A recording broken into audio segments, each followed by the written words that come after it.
What's up, friends? I'm your host, Amanda Smith, and welcome to the Girl Gang podcast, the show where I chat with inspiring women about business, life's challenges, and building community, because we all need it. If you need a girl gang, this podcast is for you.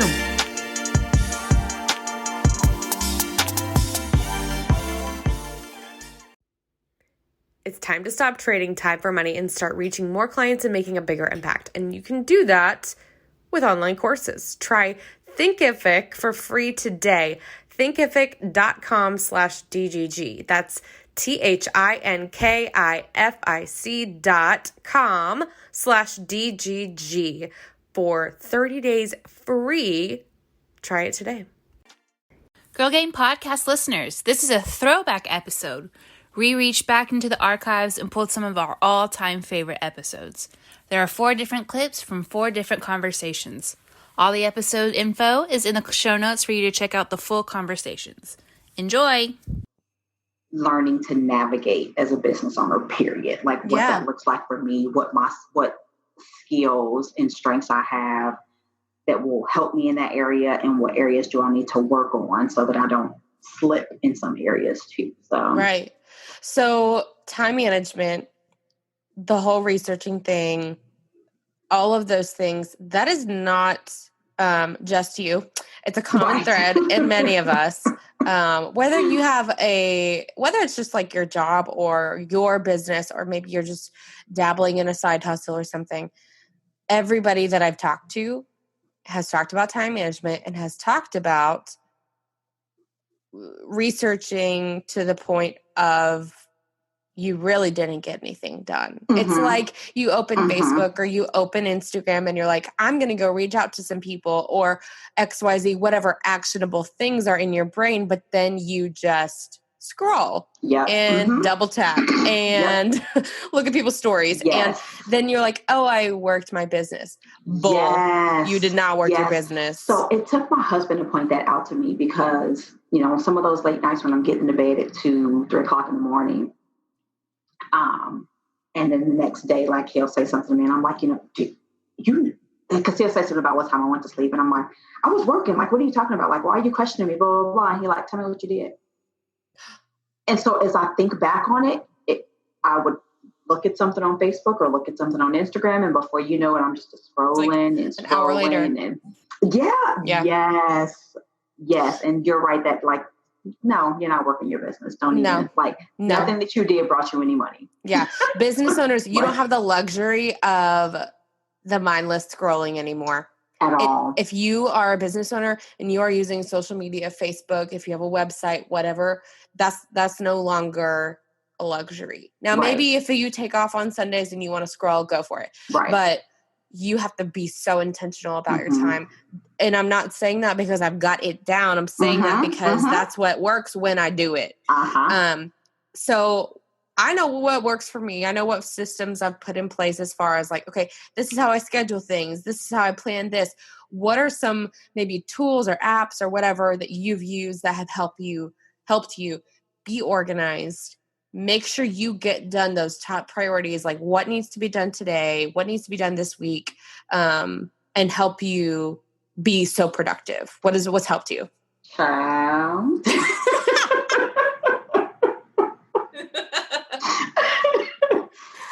I'm not certain I'm there yet, but let me tell you what I've been doing to work on it. So once I've realized how much time I'm spending on Instagram, I try to, because I also like my attention span is like an elementary schooler. Like really? Oh yeah, I cannot. But I bet that's why you're so creative. Possibly, I don't know. I think so. Because that's how my husband is. I cannot focus long at all. So, hours later, I would find myself not even doing what I was supposed to be doing. So, but I joined this group called the Accountability Lounge. There's this girl named Karis who's an accountability coach for fashionpreneurs. And when I tell you she's dope, like she's like, okay, what do you want to accomplish this week? And before I know it, like she's sending me little text messages, like looking for eyes, like with her eyes, like, what you doing? Have you know you're supposed to be doing? Like what we doing? Yeah. So she hit me to Trello, which is what I use as like my this month has been rough on doing it, but I'll get into that in a second. But I just put for the week, like, this is what I want to accomplish for the week, or I'll have a monthly goal, or have monthly goals, things I want to accomplish. But then from what I want to do monthly, then I'll break it down weekly. Okay, this is what I want to accomplish. And so that has been huge. It's just writing all that stuff out. And I try to, because even like small things will pop up. Yeah. And I try to remember to just go on there and add those little small things. Yeah. To at least make myself feel like, okay, I'm checking some stuff off.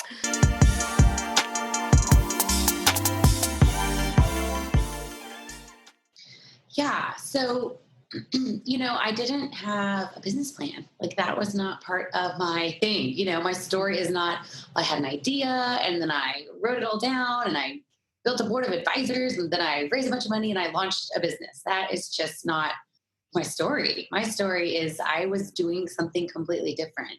I was supporting my husband in seminary. We were in Dallas at the time. And originally when he even said, hey, I think I'm going to go back to school, I want to do like counseling.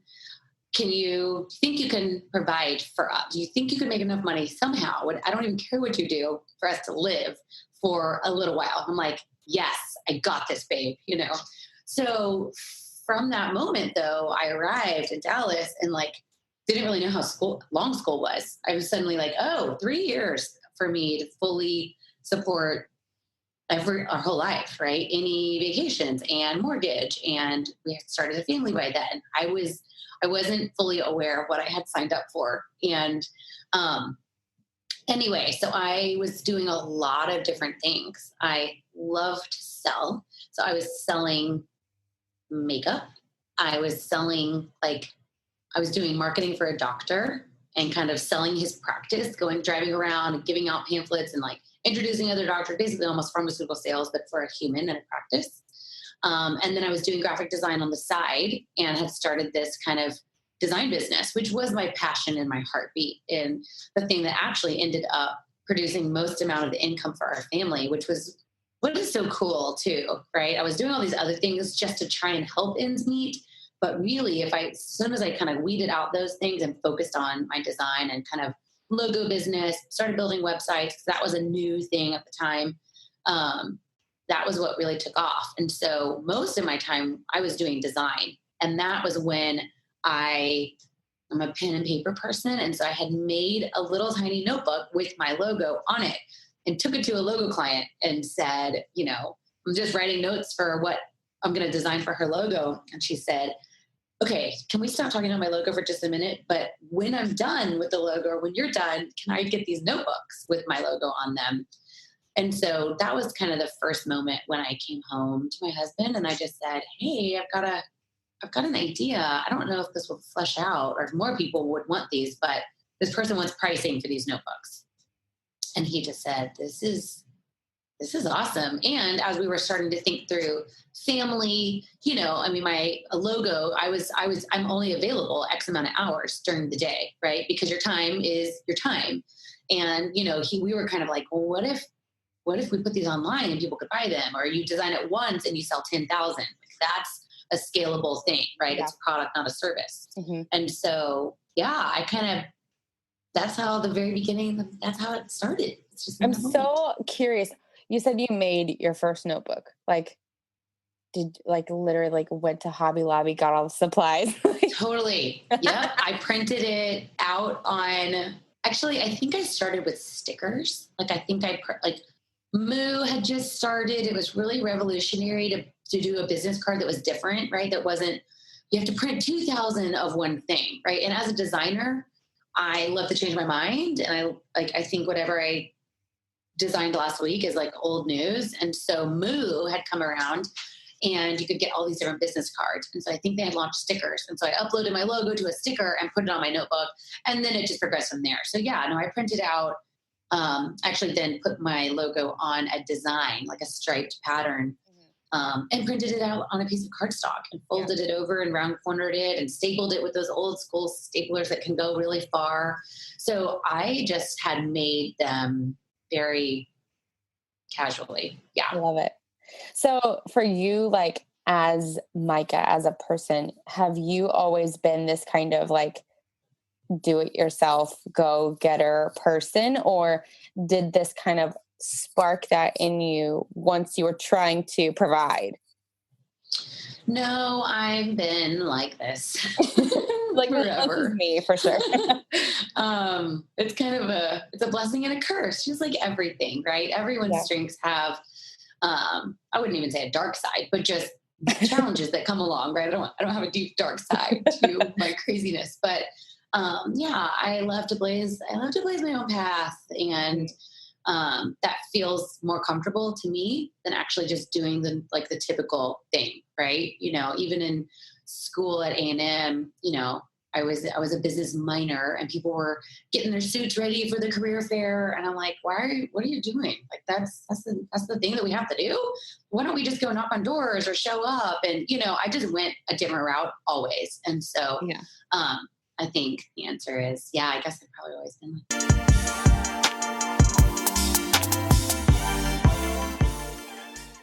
Since you've been doing this and working in so many different capacities, corporate and, private and creative industry and things like that, how do you reinvent the wheel without reinventing the wheel?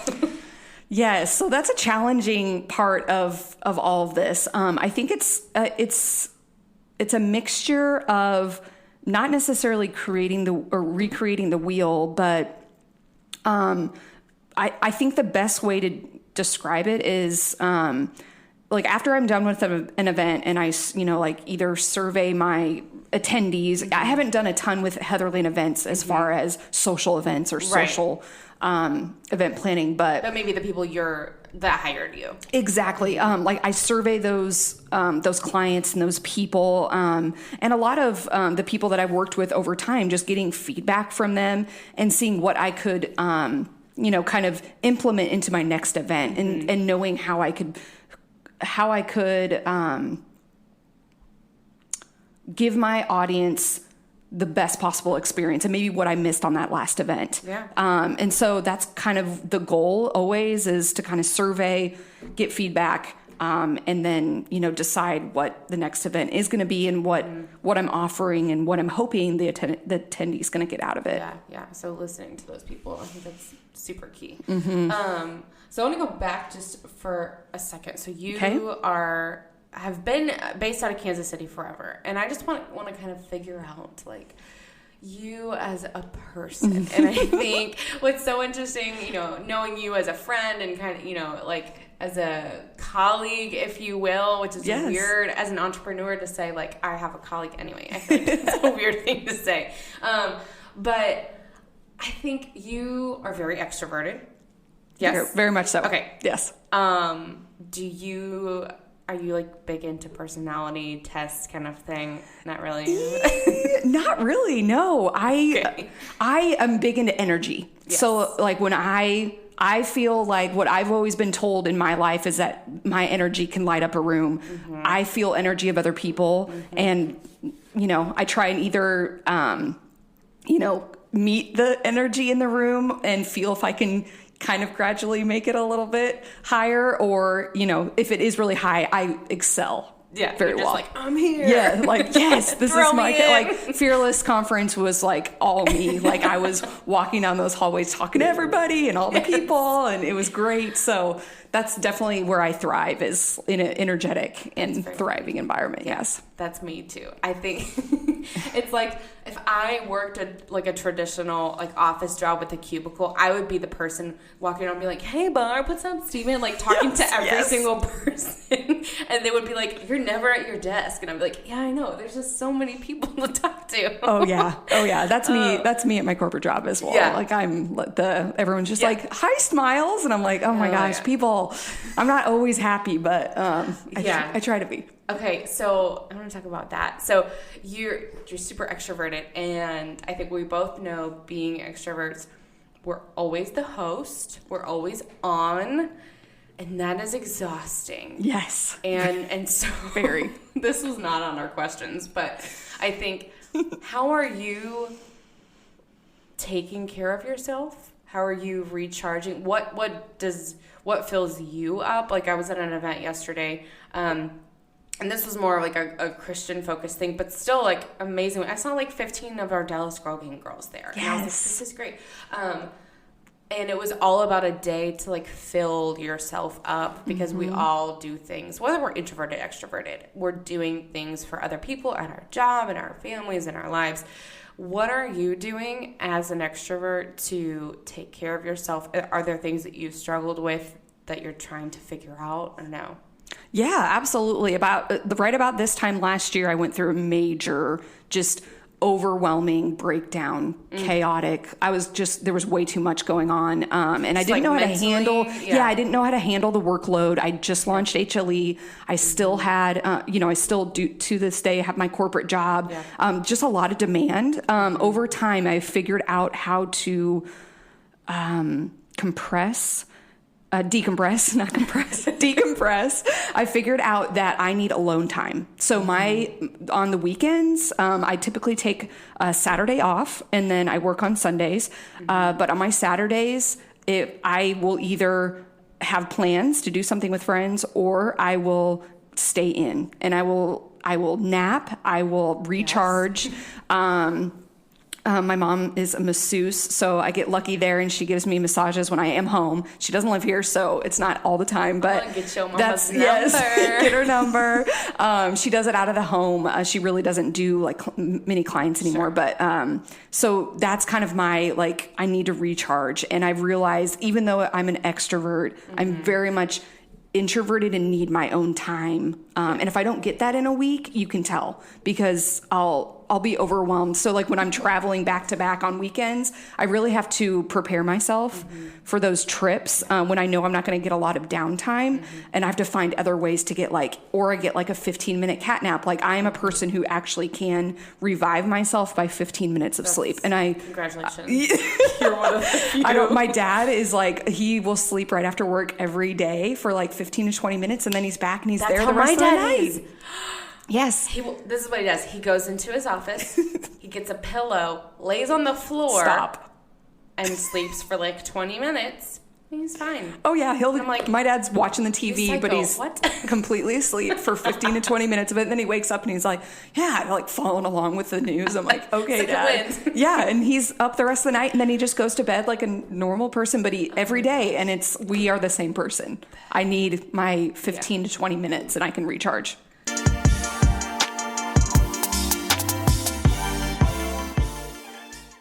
You're a mom, and you have kids, and you're a wife, and you are running a business, and now you're opening a second location and a restaurant, and so there's so many questions there. So let's just start here. You started this with a dream and a vision, and it takes a lot of sacrifice. Before we started recording, you mentioned that, and so talk to us about how you had this vision and wanted to start this, and then what were those things that you knew something had to give, and let's just start there.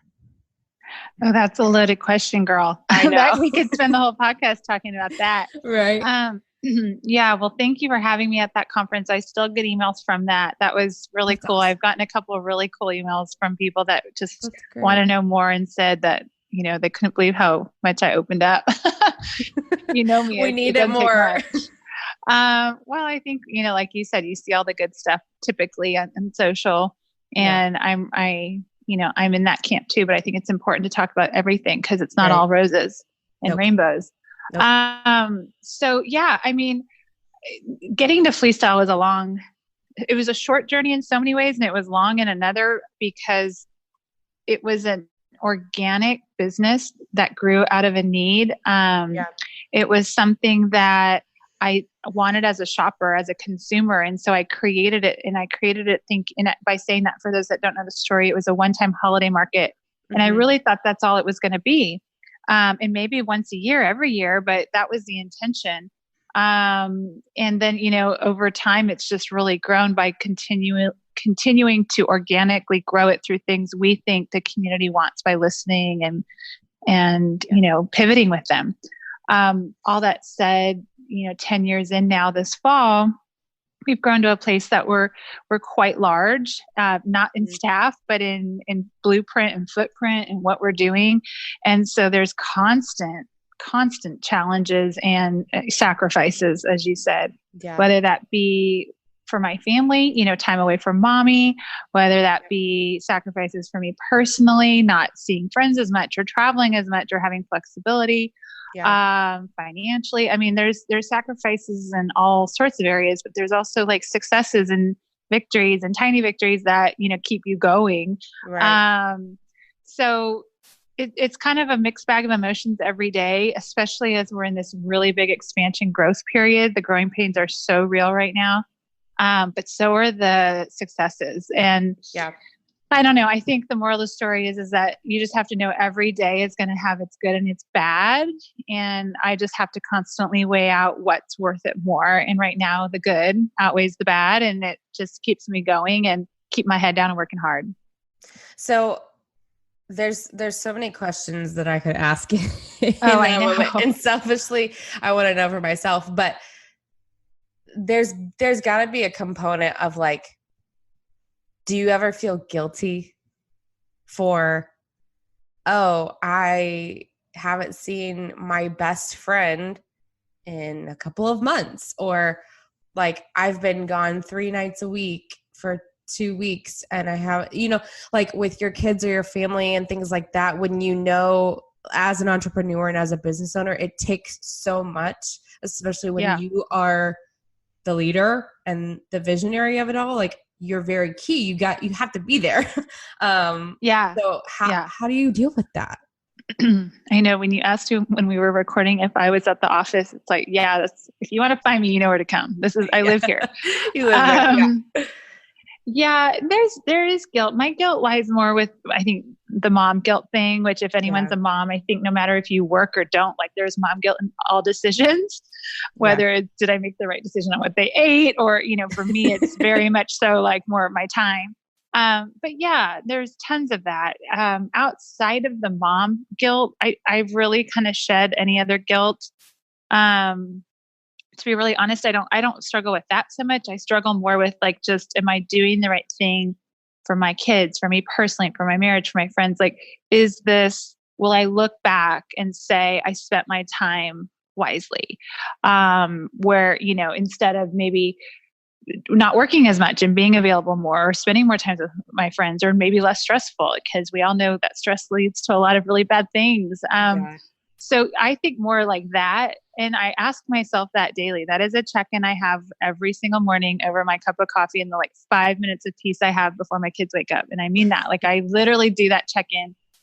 And more times than not, the answer is yes, this is still worth it. And I always tell myself the minute I say no, and I say no a few times or enough, like I need to really think about that, because life's too short and I don't want to look back and go, man, I should have just enjoyed it more. But I love what I do. And the struggles, sometimes I think they're so annoying or I'm frustrated. And honestly, a week later, I look back, I go, you know what, that was actually kind of fun because I figured it out and I made this decision and I came out of it. And so I learned that perspective is everything and I just have to keep pushing.